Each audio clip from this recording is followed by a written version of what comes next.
Hello guys, kumusta na kayo? Hopefully, okay lang ang bawat isa.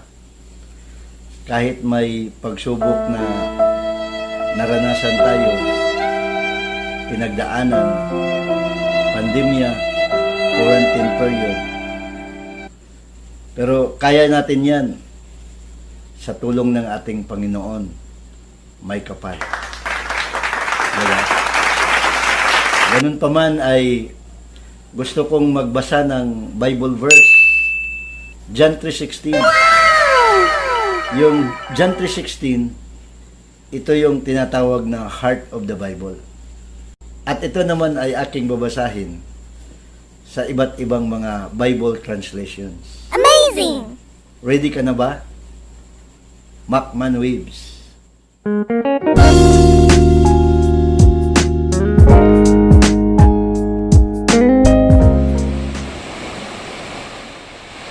King James Version.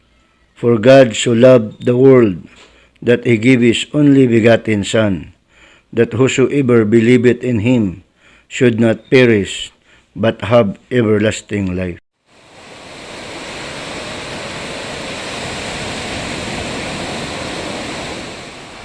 Amplified Version, John 3:16. For God so greatly loved and dearly prized the world that He even gave up His only begotten, unique Son, so that whoever believes in, trusts in, clings to, relies on Him, shall not perish, come to destruction, be lost, but have eternal, everlasting life.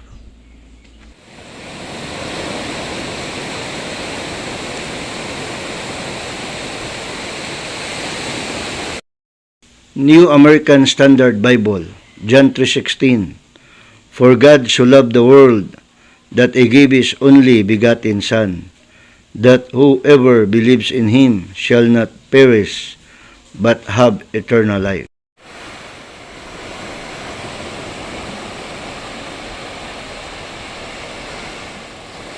The Living Bible, Paraphrase, John 3:16. For God loved the world so much that He gave His only Son, so that anyone who believes in Him shall not perish, but have eternal life.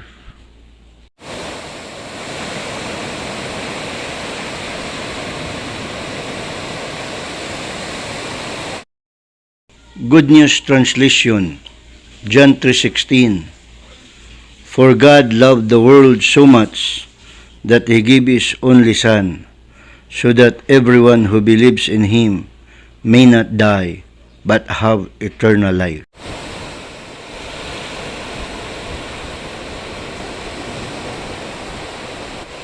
New International Version, John 3:16.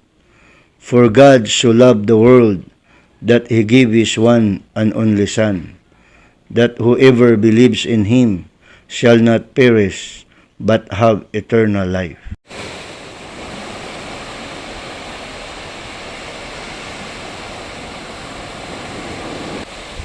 New King James Version. For God so loved the world that He gave His only begotten Son, that whoever believes in Him should not perish, but have everlasting life.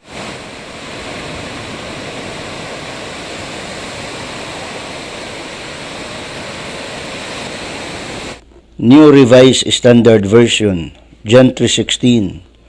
For God so loved the world that He gave His only Son, so that everyone who believes in Him may not perish, but may have eternal life.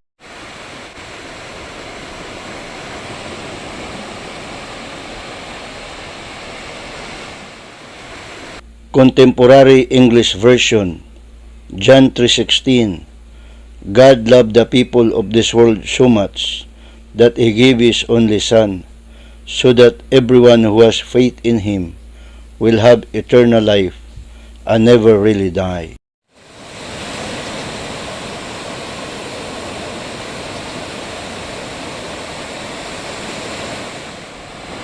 New Living Translation, John 3:16.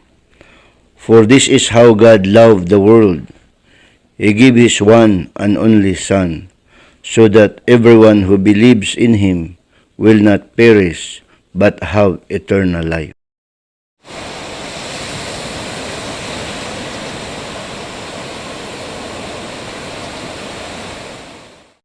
Complete Jewish Bible, John 3:16.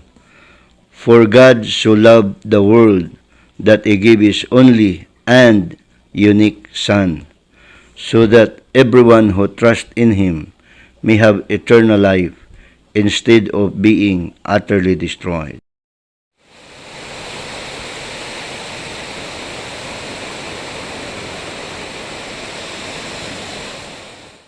English Standard Version, John 3:16. For God so loved the world that He gave His only Son, that whoever believes in Him should not perish but have eternal life. The Message, John 3:16. This is how much God loved the world. He gave His Son, His one and only Son, and this is why, so that no one need to be destroyed. By believing in Him, anyone can have a whole and lasting life.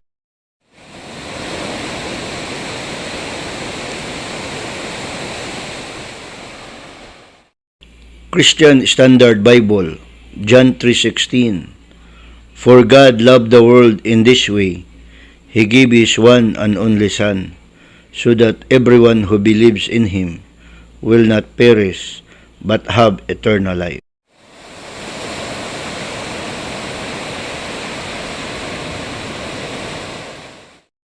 Magandang Balita, Biblia, Juan 3:16. Sapagkat gayon na lamang ang pag-ibig ng Diyos sa sangkatauhan, kaya't ibinigay niya ang kaniyang kaisa-isang anak, upang ang sinumang sumampalataya sa Kanya ay hindi mapahamak, kundi magkaroon ng buhay na walang hanggan.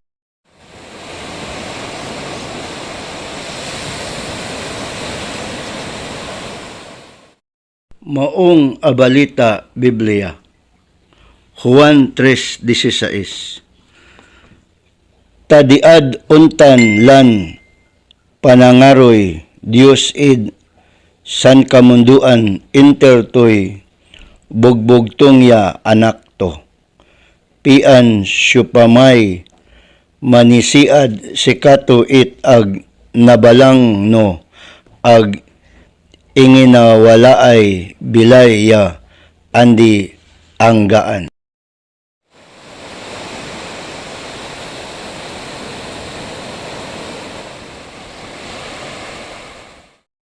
Naimbag a damag Biblia, Juan 3:16.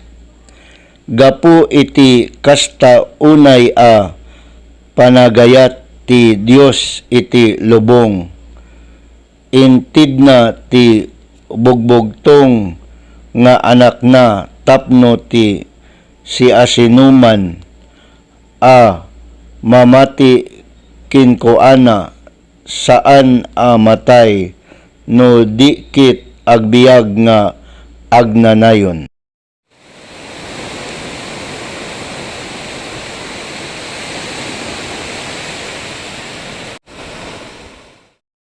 Maayong Balita, Biblia, Juan 3:16. Kay gihigugma pag-ayo sa Dios ang kalibutan, og tungod niini gihatag niya ang iyang bugtong anak, aron ang tanan nga motuo kaniya dili malaglag kundili makabaton hinuon sa kinabuhing dayon.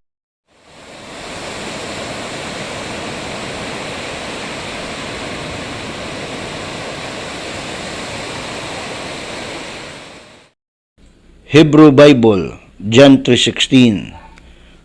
Kiko ahav Elohim it haulam ad kinatan etno yekedo laman lo yubad kol hama amen bu ilayen kal Kaye Olam.